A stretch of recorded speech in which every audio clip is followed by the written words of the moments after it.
You actually had this equation back in Lab Unit 1. It was in the first 20 pages of Lab Unit 1.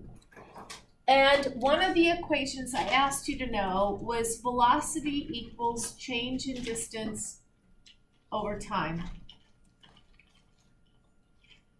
And when we were first practicing for our little mini metric system quiz, I said, if you have an equation and you know 2 of the 3 unknowns, could you solve for the 3rd unknown variable? Do you remember that? And you all were like, so easy. Well, here we are again.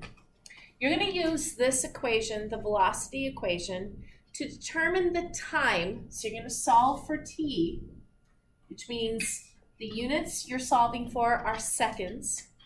And you're going to solve how long it takes for these electrical events to be completed in your heart. You're going to calculate the time involved for segments, which are flat lines, and intervals, which include at least 1 or more waves. Your velocity is your paper speed.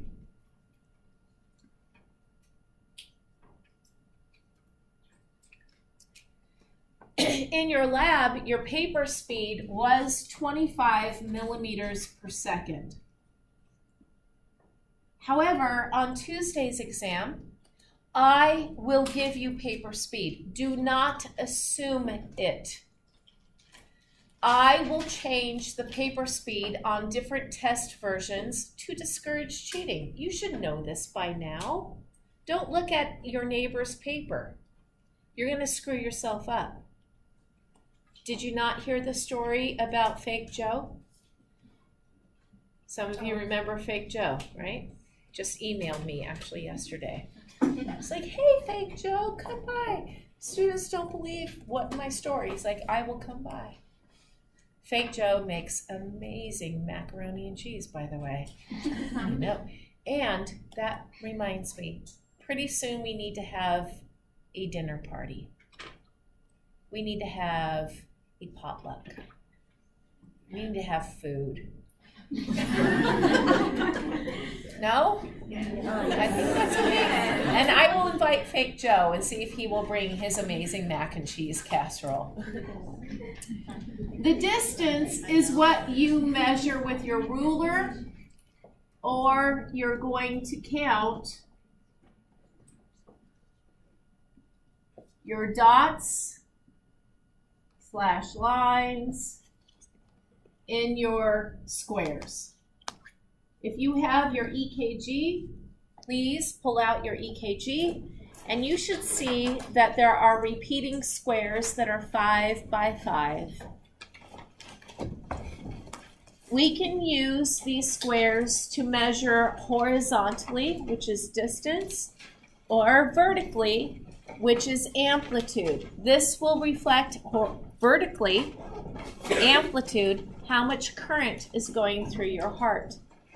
For every millimeter in vertical distance, this represents 0.1 millivolts in electrical charge.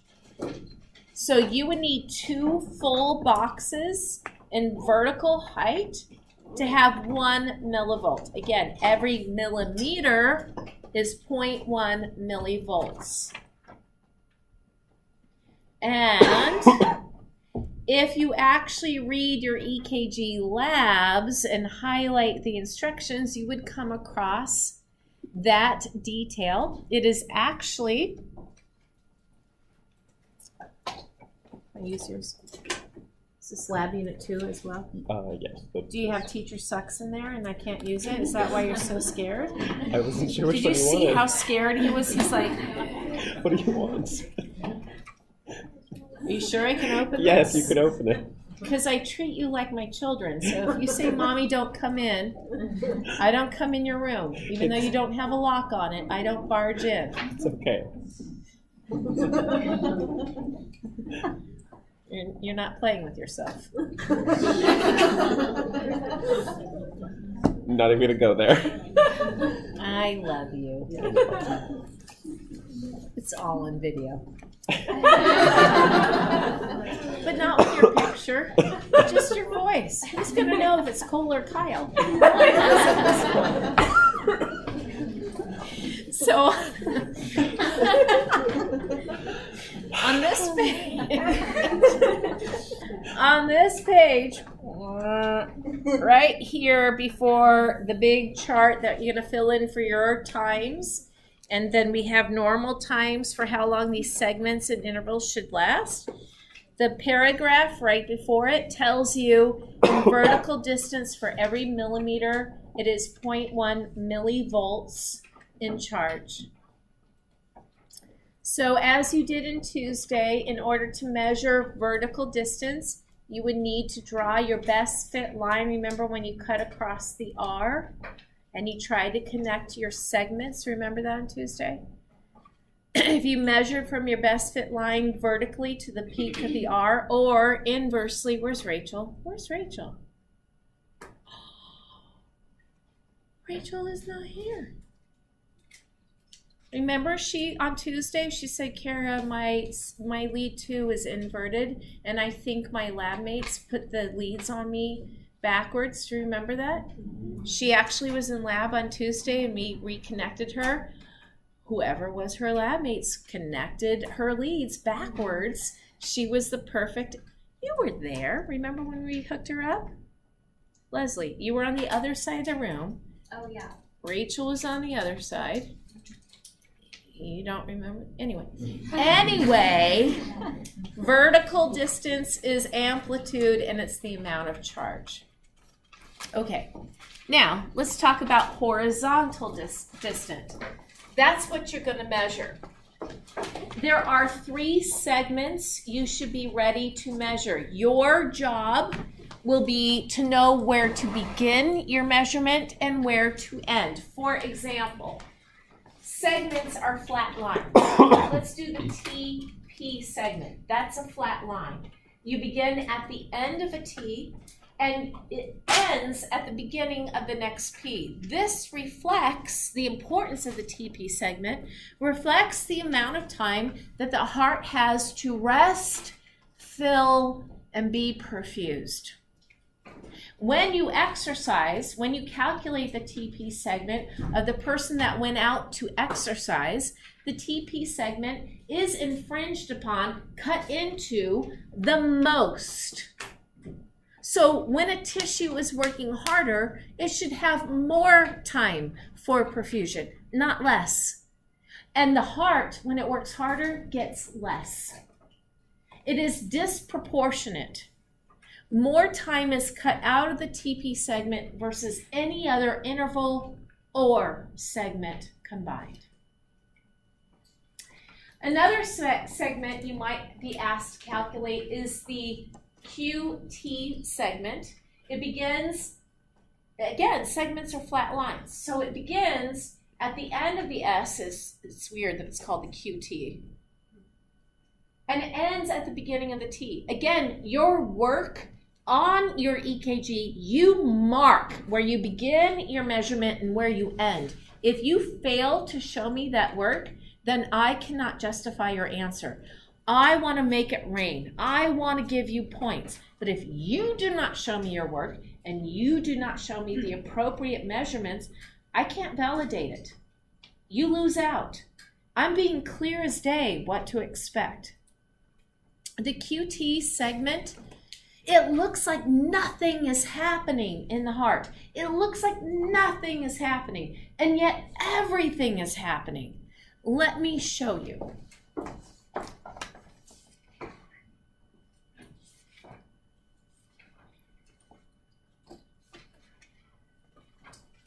This is your EKG up here. This is the action potential drawing for a contractile cell with its 5 phases.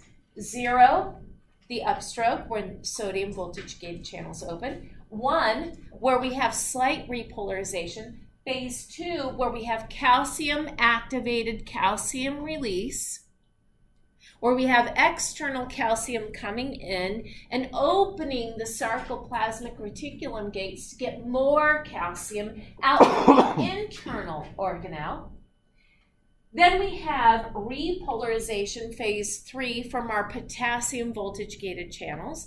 And then we have phase 4, which is our stable resting membrane potential for contractile cells.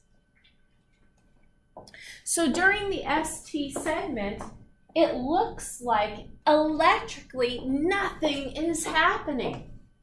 But if I superimpose the action potential of the contractile cells, the most abundant cell type in your heart, a lot is happening.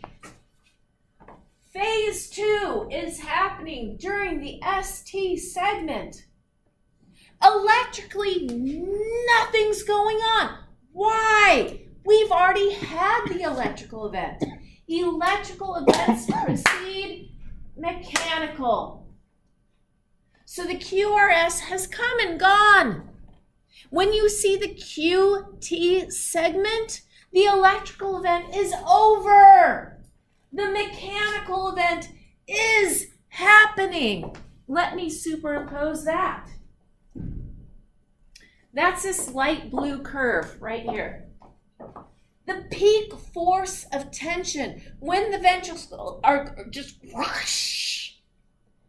The semilunar valves are opening and you're getting stroke volume. This is when you're getting ejection. So whenever you see the QT segment,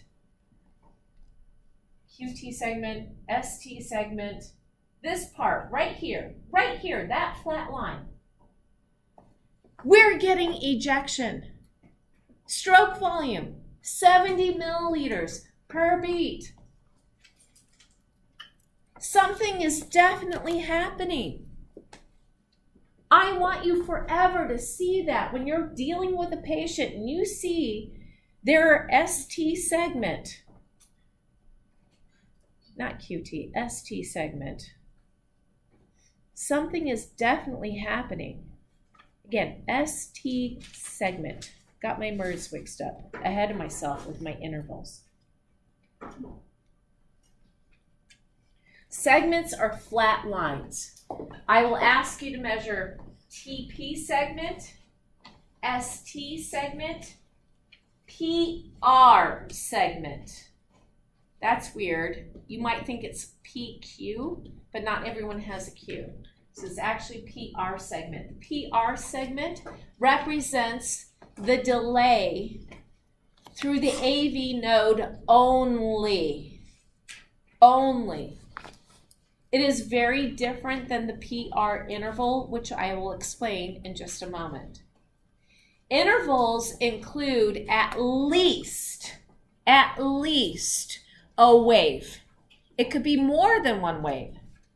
For example, the QT interval. You begin before the Q, you finish at the end of the T. It represents the amount of time required for the ventricles to depolarize and repolarize. That's the importance of the QT interval. Another interval that I might ask you to calculate is the R to R. That's one cardiac cycle. That's one beat. And that's what we use to measure heart rate, if you look back in your notes. Did I have to use R to R? Could I use P to P, Q to Q, S to S? I could use any of those as long as I'm consistent, right? Why do you think we use R to R? It's very distinct. Whether it be going up or down, you can find your R. It is a peak, either up or down. Another interval I might ask you to calculate is the PR interval. It begins at the beginning of the P wave. It ends before you hit the Q, if there is a Q. It's weird that we call it the PR interval, when if the patient has a Q, you finish that measurement before the downward deflection of the Q. The PR interval represents the amount of time for atrial depolarization and the delay through the AV node. If the PR interval is more than 0.2 seconds, this is the only one I ask you to know. If it's more than 0.2 seconds, it is suggestive that this might be first-degree AV nodal block, where the delay through the AV node is taking too long. And if it takes too long, then that means you might get cells going out of absolute refractory period and into relative, and they can have an extra systole. In Tuesday class, we talked about your PhysioX, and we talked about how you had to click your mouse a certain way to get an extra systole, remember? So if cells are taking too long to get out of these phases, it invites that they can go into relative refractory period, and then you get an extra systole. You get an extra atrial contraction at the time when the ventricles are supposed to have their turn. And they are like siblings. They can't share. You need to separate them. How many of you are parents and you know exactly what I'm talking about?